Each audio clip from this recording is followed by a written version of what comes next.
Bienvenidos a este episodio donde vamos a recorrer algunos de los procesos históricos más importantes para entender cómo se formó y cómo sigue formándose América Latina. Vamos a mirar de cerca tres grandes temas que siguen resonando hasta el día de hoy: la independencia colonial, la construcción del Estado-nación y la identidad nacional.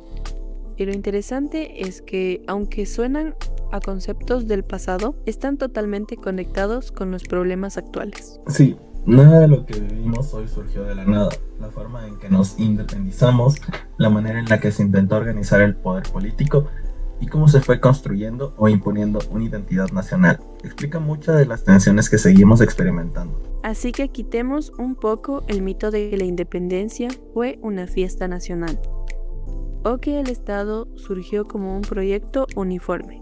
La realidad fue muchísimo más caótica, contradictoria y humana. Pero bueno, entonces acompáñenos en este podcast.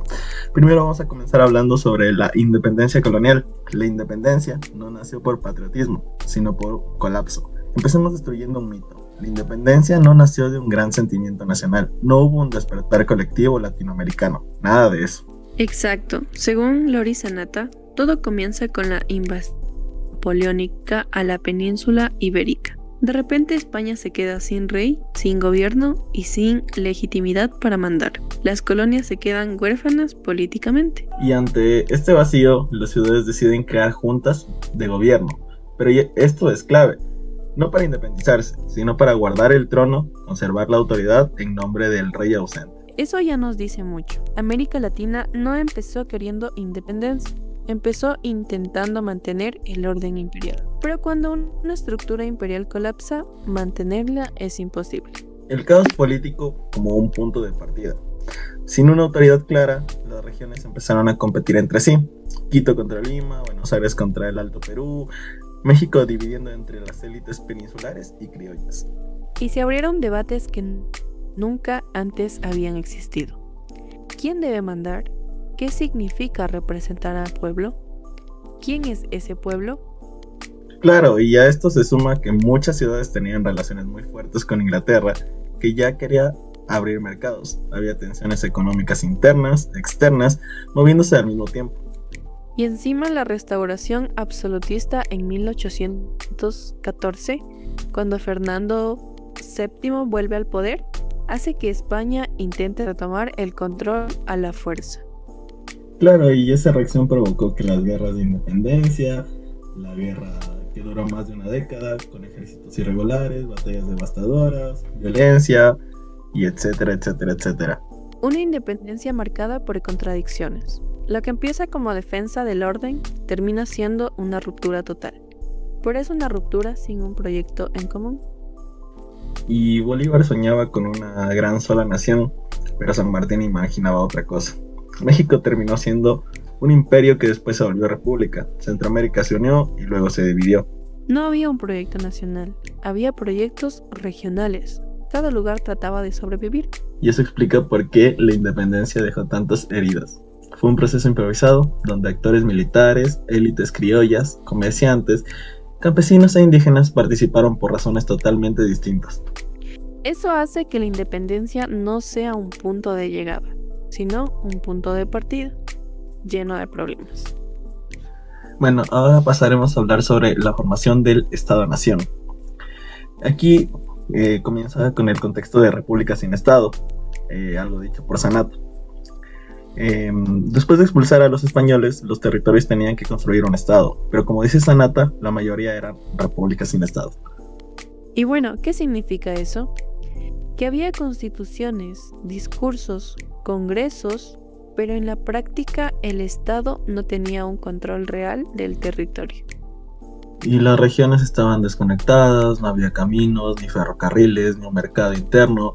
Una región podía pasar meses sin saber qué hacía el gobierno central. Cueva nos dice que la clave está en la estructura económica. Aquí la lectura de Agustín Cueva complementa todo. Dice que el Estado no pudo consolidarse porque la base económica seguía siendo precapitalista. Claro, y las haciendas seguían funcionando como en la colonia. El trabajo indígena seguía siendo servil. Los terratenientes dominaban la vida local. Todo esto no cambió mágicamente con la independencia. Y si la base económica es fragmentada y desigual, el Estado también será fragmentado y desigual. Ahora basaremos que el poder real estaba en los caudillos. En ese vacío surge una figura del caudillo, no porque la gente fuera inculta como lo dicen algunos, sino porque el caudillo era la única autoridad real que respondía a las necesidades locales. Los gobiernos centrales podían escribir constituciones hermosas, pero si un caudillo en una región no las quería reconocer, simplemente no se aplicaba. Y esto explica por qué en el siglo XIX casi entero es una sucesión de guerras civiles. Nadie tenía la fuerza suficiente para imponer un orden nacional. Y por otra parte, pues el Estado no logra integrarse hasta muchísimo después. Y recién en el siglo XX, con ferrocarriles, comercio, industrialización parcial, escuelas públicas y crecimiento urbano, se empieza a hablar de un Estado que realmente llegue al territorio. Claro. Y con esa modernización económica surgen nuevas clases: obreros, clases medias, empleados públicos, campesinos organizados. Estas nuevas fuerzas sociales empiezan a presionar por un Estado más moderno. El viejo orden oligárquico ya no alcanza para mantener todo bajo control. Pero esto es clave, ya que las estructuras coloniales no desaparecen. Muchas quedaron incrustadas en la sociedad, creando desigualdades que vemos todavía hoy. Llegamos al tema más delicado, la identidad nacional. ¿De dónde sale la nación? Porque, si no había unidad política ni económica, ¿cómo se inventa una identidad en común? Sanata dice literalmente que la identidad nacional fue una invención política, no una identidad natural heredada. Por eso, las élites republicanas crearon himnos, banderas, héroes, mapas, fiestas y patrias. Era una forma de unir territorios que no tenían nada en común. Pero aquí había un problema, es que esa identidad no incluía a todos. Esa identidad era oficial, profundamente excluyente. A indígenas, afrodescendientes, campesinos, mestizos, la mayoría de la población quedó fuera del relato nacional. Eran ciudadanos en el papel, pero no en la práctica. Y el discurso de igualdad chocaba con la realidad de desigualdades enormes. Para Cueva, la identidad no es solo cultural, también es social. La nación se construye mientras distintos grupos luchan por ser reconocidos como ciudadanos plenos. Por eso, en el siglo XX está lleno de huelgas, reformas laborales, movimientos campesinos, partidos de masas, etc. La identidad nacional es un campo de disputa entre quienes tienen poder y quienes exigen formar parte de la comunidad política. Por eso se dice que una identidad siempre va a ser incompleta, ya que la identidad latinoamericana no es sólida, es cambiante, contradictoria y llena de tensiones. Y lo sigue siendo hasta hoy. Los discursos sobre pueblos indígenas, plurinacionalidad, racismo, memoria histórica, todo eso viene de ese pasado de exclusión y disputa.